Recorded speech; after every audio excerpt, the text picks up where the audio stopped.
मेरे channel ambition tuition centre में आप सबका स्वागत है। आज मैं क्लास 10th के फिजिक्स का एक चैप्टर लेकर आया हूं, प्रकाश का प्रवर्तन। आप लोगों को प्रकाश के बारे में बताएंगे, क्या क्या पढ़ना है उसके बारे में डिटेल से बताएंगे। आप लोग वीडियो को अंत तक देखिएगा, ठीक है। तो चलिए हम लोग शुरू करते हैं वीडियो को।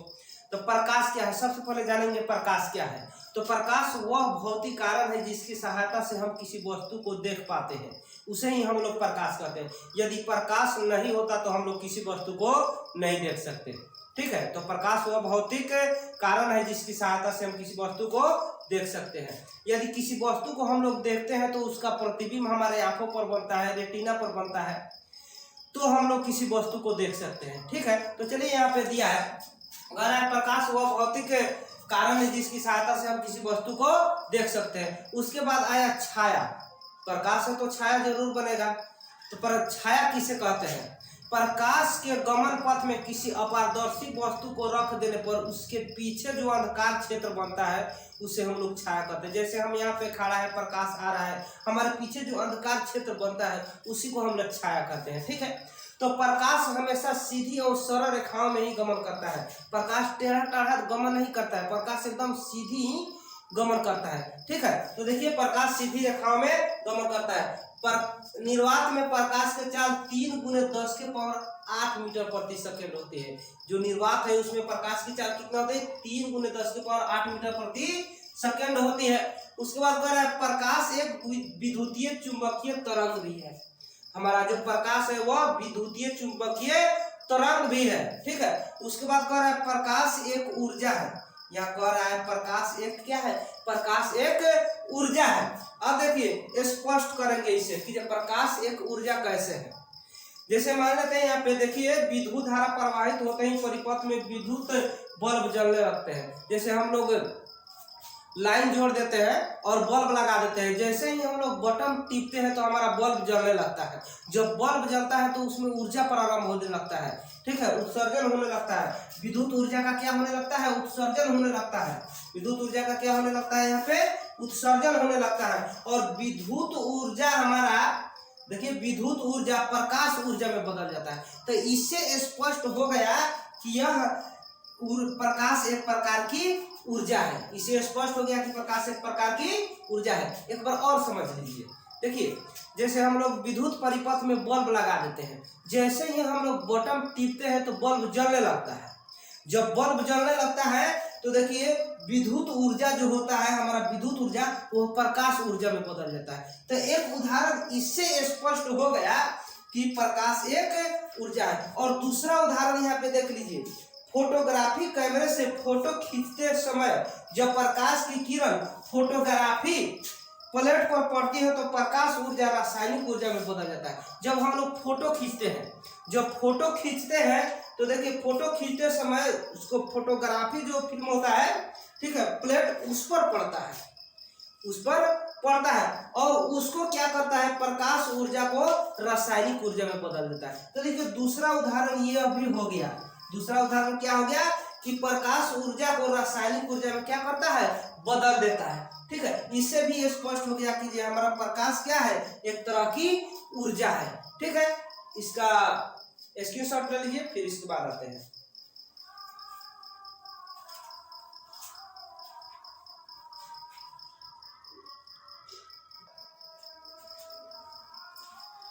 उसके बाद किरण देखेंगे, किरण, ठीक है।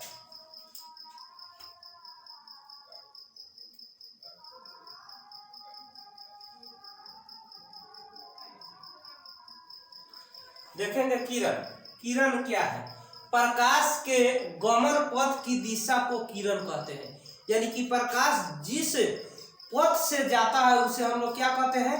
किरण कहते हैं। प्रकाश जिस पथ से जाता है उसे किरण कहते हैं। अब देखिए प्रकाश सीधा ही जाता है, ठीक है, सीधा और सरल रेखा में ही जाता है, वो टेढ़ टेढ़ तो नहीं जाता, ठीक। तो उसी पथ को हम लोग किरण कहेंगे, ठीक है। उसके बाद आता है प्रकाश पुंज, बीम ऑफ लाइट। प्रकाश पुंज किसे कहते हैं? तो किरणों के समूह को हम लोग प्रकाश पुंज कहते हैं। जब एक या अधिक किरण एक साथ ही जाए, किरण का जो समूह होता है उसी को हम लोग क्या कहेंगे? प्रकाश पुंज कहेंगे, ठीक है। तो प्रकाश पुंज 3 प्रकार के होते हैं। प्रकाश पुंज कितने प्रकार के होते हैं? तीन प्रकार के होते हैं। एक में होता है समानांतर प्रकाश पुंज, और उसके बाद 2 में होता है अभिसारी प्रकाश पुंज, और 3 में अपसारी प्रकाश पुंज।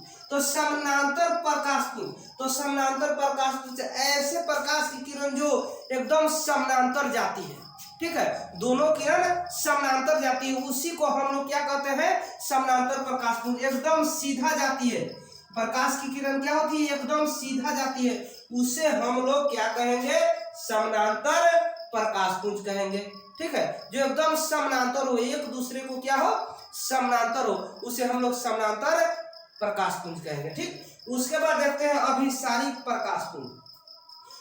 वैसे प्रकाश पुंज जो एक बिंदु से निकलकर चारों ओर फैलता है, एक बिंदु से निकलकर चारों ओर फैलता है, उसे हम लोग क्या कहते हैं, अभिसारी प्रकाश पुंज कहते हैं। जैसे एक बिंदु ले लिए, इसे सभी ओर फैल जाता है, इससे क्या होता है, सभी ओर फैल जाता है, इसे हम लोग क्या कहेंगे, इसे हम लोग अभिसारी प्रकाश पुंज कहेंगे। क्या कहेंगे, अभिसारी प्रकाश पुंज कहेंगे। एक बिंदु से होकर सभी जगह फैल जाता है, उसे हम लोग अभिसारी प्रकाश पुंज कहेंगे। अब देखिए अपसारी प्रकाश पुंज, ऐसे प्रकाश पुंज जो एक बिंदु पर आकर मिलती है, ठीक है, कहाँ मिलते हैं, एक बिंदु पर आकर मिलती है, सभी जगह से कहां पर आकर मिलेगी, एक बिंदु पर ही आकर मिलेगी, ठीक है, एक बिंदु पर आकर मिलते हैं, उसे हम लोग क्या कहेंगे, उसे हम लोग अपसारी किरण पुंज कहते हैं, ठीक है। जितने भी प्रकाश के किरणें एक बिंदु पर ही आके मिलेंगी, उसे हम लोग क्या कहेंगे, अपसारी प्रकाश पुंज कहेंगे। उसके बाद देखेंगे आत्मदीप्त पदार्थ या वस्तुएं, आत्मदीप्त पदार्थ, तो वैसे पदार्थ जो प्रकाश उत्सर्जित करता है, वैसे पदार्थ जो प्रकाश उत्सर्जित करता है, उसे हम लोग आत्मदीप्त पदार्थ कहते हैं। जैसे सूर्य, तारे, दीपक, यह सब प्रकाश उत्सर्जित करता है, ठीक है, इसीलिए उसे हम लोग कथी कहते हैं, आत्मदीप्त पदार्थ कहते हैं।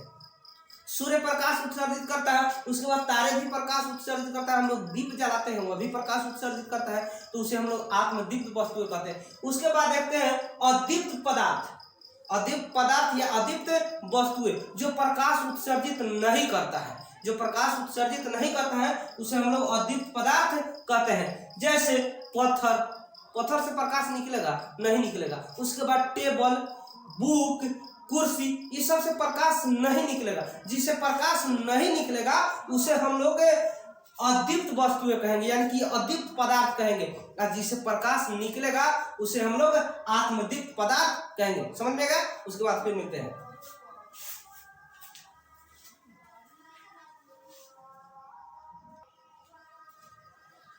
यहाँ पर दिया है पारदर्शी पदार्थ। पारदर्शी पदार्थ किसे कहते हैं? जिनसे होकर प्रकाश आसानी से पार कर जाता है, जिनसे होकर प्रकाश आसानी से पार कर जाता है उसे हम लोग पारदर्शी पदार्थ कहते हैं। जैसे हवा, कांच, पानी, इन सबों से होकर प्रकाश पार कर जाता है, इसलिए हम लोग उसको क्या कहते हैं?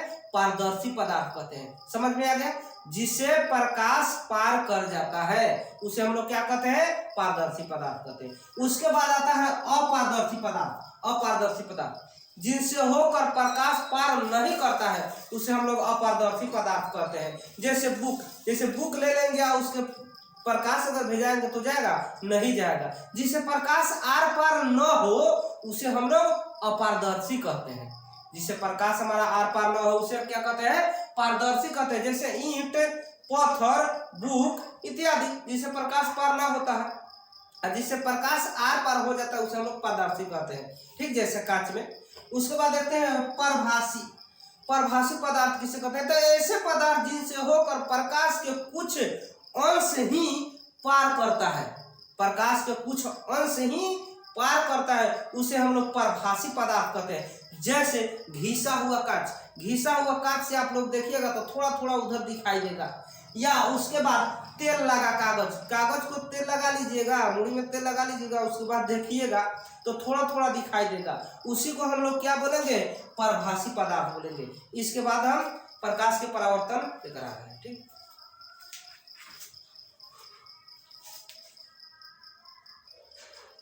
चलिए देखते हैं प्रकाश के परावर्तन। देखिए ये जो हमारा दिखाई दे रहा है ये समतल दर्पण है। क्या है? समतल दर्पण है। ये कलई किया हुआ है। कलई, कलई का अर्थ होता है रंगना। जब दर्पण में देखिएगा तो एक बगल रंगा हुआ दिखाई देगा, उसको हम लोग कलई बोलेंगे। क्या बोलेंगे? कलई बोलेंगे। तो इसको रंग दी है, इसे हम लोग क्या बोलेंगे? कलई। अब देखिए ये समतल दर्पण है। सबसे पहले प्रकाश के किरण यहाँ पे पड़ता है और टकरा कर उसी माध्यम से वापस लौट जाता है। यदि किसी चिकना सतह पर हम लोग जब प्रकाश डालेंगे तो टकरा कर वह लौट जाएगा। उसी तरह यहाँ पे चिकना है, ठीक है, यह चिकना है। जब उस पर प्रकाश के किरण पड़ता है और टकरा कर इसी माध्यम से वापस लौट जाता है, तो हम लोग उसके बीच में एक रेखा खींचेंगे। क्या खींचेंगे?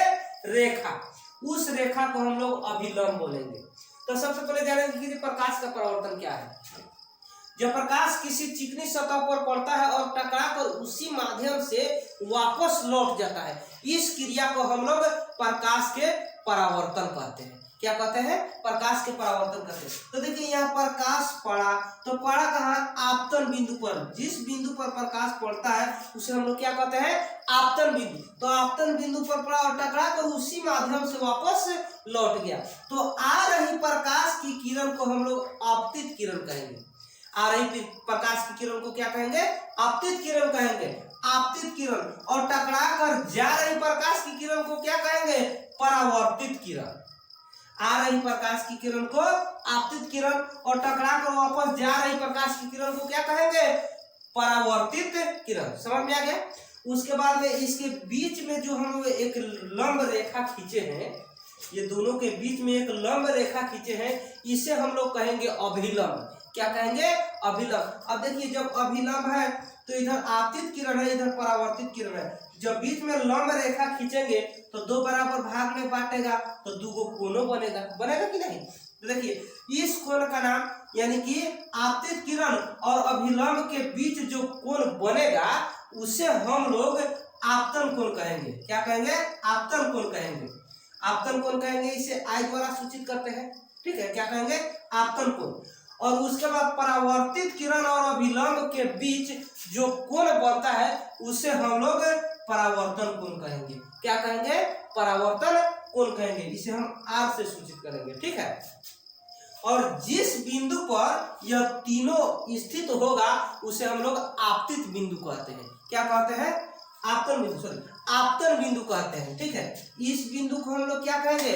आपतन बिंदु कहेंगे। ठीक है, तो इस बहुत शानदार से क्वेश्चन पूछता है बोर्ड में 3 नंबर या 2 नंबर के बार बार पूछता है कि प्रकाश के परावर्तन क्या है और इसके कितने नियम होते हैं। ठीक है, तो प्रकाश के परावर्तन के बारे में अभी बताए हैं कि जो प्रकाश किसी चिकनी सतह पर पड़ती है और टकरा कर उसी माध्यम से वापस लौट जाती है।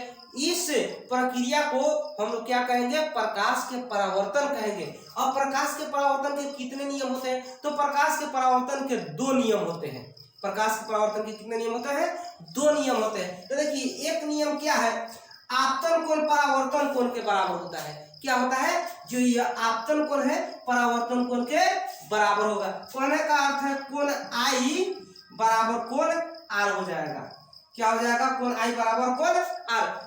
इसलिए दोनों बराबर होगा कि जो लंब रेखा है हमारा अभिलंब है यह 2 बराबर भागों में बांटता है, इसलिए कोण आई बराबर कोण आर हो जाएगा।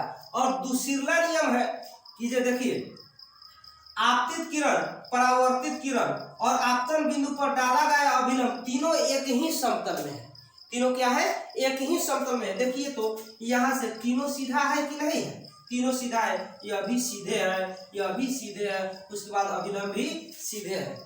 तो आपतन बिंदु पर डाला गया, ठीक है, जो आपतन बिंदु पर डाला गया अभिलंब, उसके बाद में आपतित किरण परावर्तित किरण तीनों सीधे है।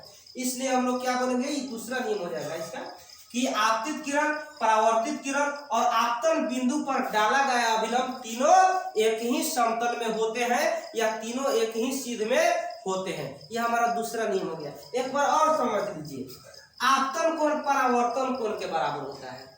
फर्स्ट नियम है आपतन कोण परावर्तन कोण के बराबर होता है, यानी कि कोण आई बराबर कोण आर हो जाएगा। दूसरा नियम देखिए, आपतित किरण, परावर्तित किरण और आपतन बिंदु पर डाला गया अभिलंब तीनों एक ही सीधे में होते हैं, यानी कि तीनों एक ही समतल में होते हैं। ठीक, हमारा 2 नियम हो गया।